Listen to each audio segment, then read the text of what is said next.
Welcome, ladies and gentlemen, Commodity TV out of our studios here in Munich, and we welcome now for the second time here with Millennial Lithium, the CEO Farhad Abasov. We have been standing here, I think approximately 1 year ago, and so it's time for an update. Farhad, good morning. Good morning. How are you? Perfect, thank you.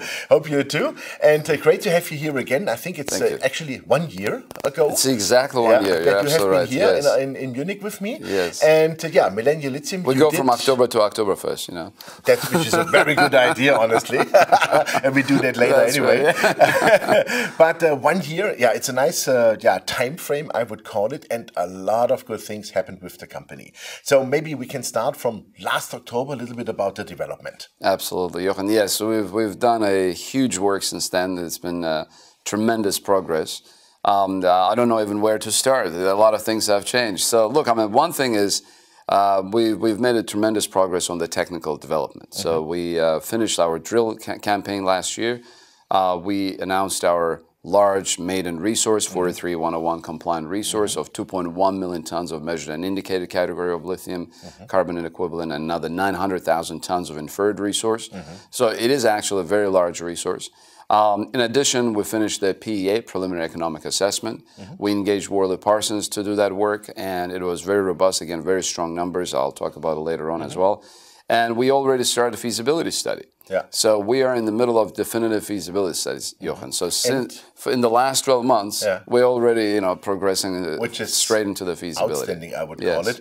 And I think you're also in the mode to go with a pilot plant, what I saw from the photos. Absolutely, And meaning you raised a lot of money, right? But you did it very shareholder friendly.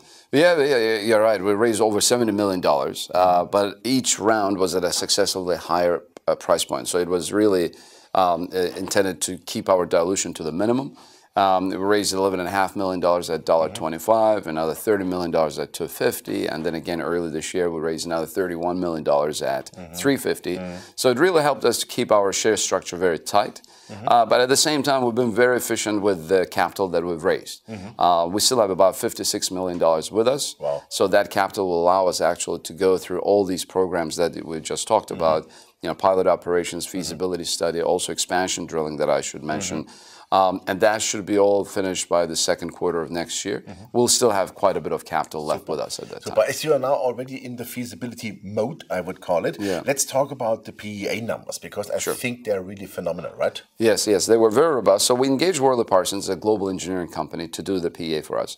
And we gave them very simple parameters. We said, look, we want to use conventional evaporation route for processing, for mining and processing. So like the standard, well-proven, the method basically has been used by SQM now, by Orocobre.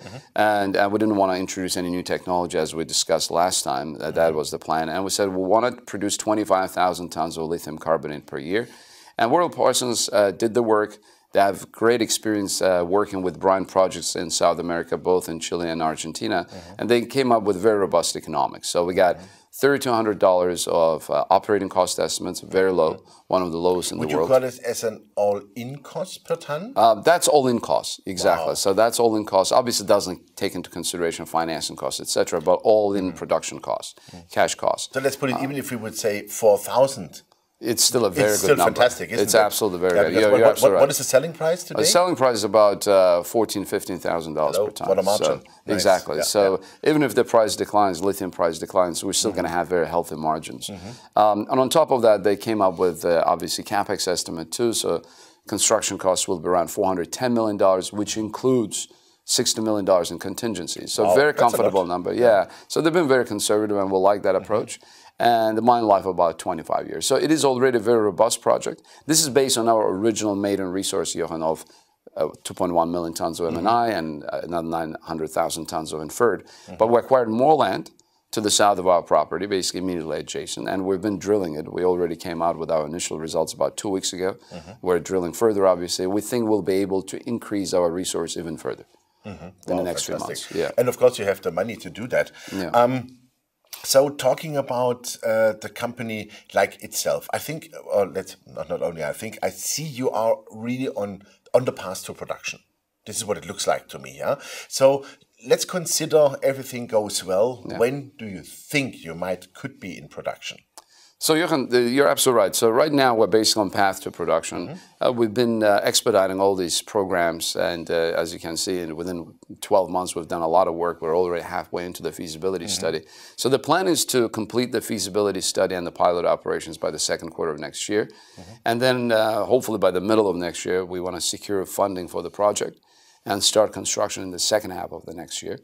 And that will bring us most likely to the first half of 2021 for the first batch of our lithium carbonate production. And I would call it, that's exactly when it's, let's say, the high demand is really kicking into the That's markets, right? right? Yeah. Because when I look at the growth rate of new electro vehicles, of plug-in hybrids, of, let's say, light trucks, electro scooters and stuff like that, I have the feeling that from next year on, it goes really like this, right? Yeah. Look, I mean, you're right. If you look at demand forecasts, and you're absolutely right, the major drivers for demand are electric vehicles as well as power storage facilities or energy storage facilities. In the next few years, we're still going to have that gap between demand and supply, which will put an upward pressure on the lithium price, or at least maintain it at a certain level. And in the next few years, I think that's exactly going to be the case. By the time we get to production, I think the market will actually need a lot more lithium at that point. And as you know, as we progress even through the year, we see that there are more and more electric vehicles being produced and more models being available worldwide, including here, of course, in Europe, which is becoming a major trend now.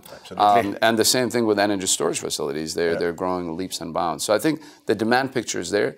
The supply is coming up as well. There's some supply coming online in the next few years, but it doesn't look like that supply is going to be there to meet all of that demand. So I think that's important for us, because we think within those 2 or 3 years we'll be able to contribute to that supply as well. So how large would you consider the demand-supply gap? Well, by that time, we think it's the demand-supply gap will be still probably between 25 to 75,000 tons. That's a lot. Yeah. And because the markets, I mean, I know estimates like the super conservative one, and the older one was like 530,000 tons by 2025. But there are also new ones like up to 1 million tons of demand, right? You're absolutely right. I mean, if you look at some of the forecasts, even by major producers, I think they have changed even in the last 3 or 4 months.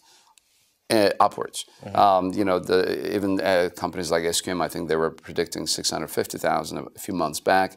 The latest, forecast by SQM called for about 850,000, if I'm not mistaken, by 2025. So I think no matter how you look at it, even if you take the lowest end of the forecast, we're looking at about 600,000 tons by 2025. Fantastic. So it's still very, very robust demand. Okay, super. And of course, you can help the market with your future supply, I would call it.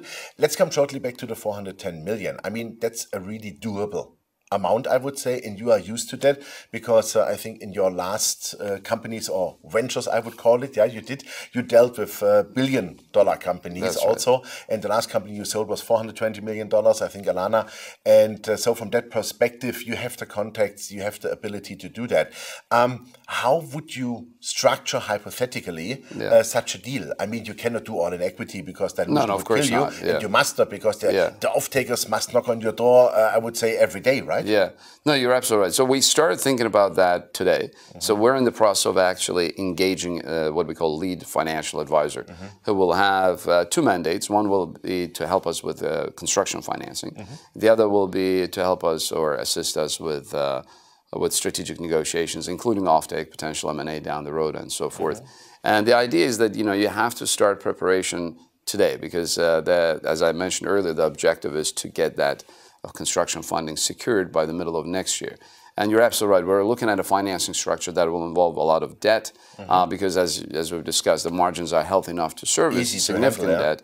But even on the equity side, we're looking at how to minimize it. And one of the ways to do that is to get significant capital from potential offtake agreements. And we are in the negotiations with some parties who are willing actually to put money in, either through equity or through some type of product prepayments, and I think that will again help us a lot. So so you're right. It's going to be, I would say, probably 60 to 70% in debt or debt type or quasi debt instruments. The rest will be equity. On the equity side, we already have strong shareholders, and we believe that they will come in and continue supporting the company going forward, and of course we'll try to raise more new money as well. Of course. When you say offtake, I'm very often getting the question from our viewers: when the company does an offtake, are they then hedged? Yeah. Maybe you can say a word on that and explain maybe that's a very good question.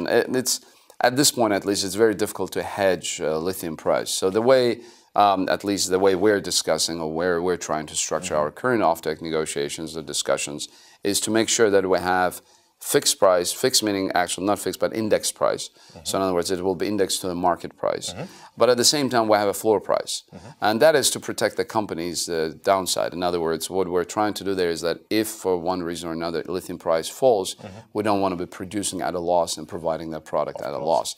So basically our floor price, it will include all the production costs plus anticipated financing costs and certain amount of margin, which is, I think, a very fair deal. Because remember, most of these organizations and companies that we're negotiating with, they will need lithium one way or another. So in other words, they want us to continue producing it, but at the same time, they realize that we cannot produce at a loss. But if the price goes up, you're still participating. We're still participating, but exactly. They also participate. They're still participating. Which is fair. Which is fair, but the good thing for them is also that because they're investing upfront, either through prepayments or equity investment, they will get a certain discount on the price as well. Which is very fair. Exactly. So because their risks are mitigated, our risk mitigated as well. Fantastic. So I would say build that thing because the world needs your lithium. Build that project. Very simple. Thank you very much. Great update, Farhad. And I hope that we see you soon. And please keep it going. I love to see your production. Thank you very much. I'm a shareholder too. Yeah, thank you. Thanks a lot. Thank you very much. Yeah, ladies and gentlemen, that was Farhad Abasov, the CEO of Millennial Lithium. And you heard it, the company has $56 million cash in the bank. So they are super well cashed up. They cannot be pressurized by anybody. So they can fulfill their after their PEA, their feasibility study, and so from that side already very favorable economic numbers. And I'm pretty sure a lot of companies are already knocking on their doors because they need their lithium, they want their lithium because we need to build batteries. This world is going to be electrified with vehicles, and that is lithium, and also you need the cobalt in addition, of course. So from that side, check out the company. It's a very good time to really consider it. Thank you very much. Bye-bye from Munich.